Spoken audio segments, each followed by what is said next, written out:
நம்முடைய வாழ்க்கையில் நமக்கு நிறைய வாய்ப்புகள் தேடி வந்தாலும், சில சமயங்களில் அதிகமான தயக்கத்தாலேயே அதையெல்லாம் முயற்சிக்காமல் விட்டுவிடுவோம். நமக்கு கிடைக்கும் வாய்ப்புகளை பயன்படுத்தாமல் விடுவது எவ்வளவு பெரிய தவறென்பதை உணர்ந்து கொள்ள இந்த கதையை முழுமையாக கேளுங்கள். ஒருநாள் வயதான ஒருவர் தன் தோட்டத்தில் வேலைகளை முடித்துவிட்டு வீட்டிற்கு செல்லும்போது வழியில் ஒரு கழுகு முட்டையை பார்க்கிறார். அந்த இடத்தைச் சுற்றி கழுகு எங்காவது இருக்குமா? அந்த முட்டையை கொண்டு சென்று அதனிடம் சேர்த்து விடலாம் என்று தேடுகிறார்.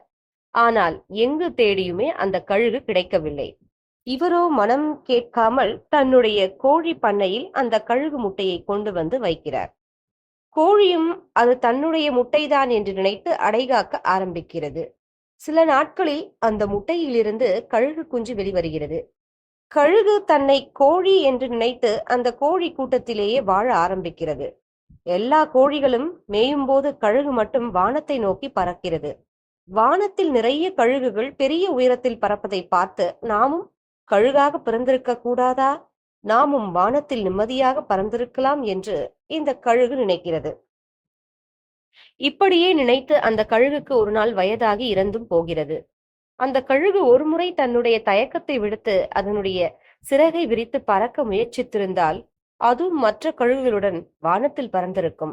கடைசி வரை தான் ஒரு கழுகுதான் என்பதை உணராமலே இறந்துவிட்டது.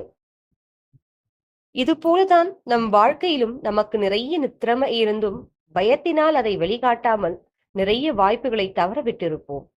இந்த கதையை கேட்ட நீங்கள் முடிவு பண்ணுங்கள்.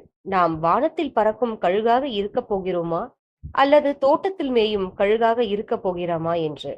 நமக்கு கிடைக்கும் வாய்ப்புகளை தயக்கம் காட்டாமல் முழு திறமையையும் பயன்படுத்தி முயற்சித்தாலே போதும், வாழ்க்கையில் வெற்றி பெறலாம்.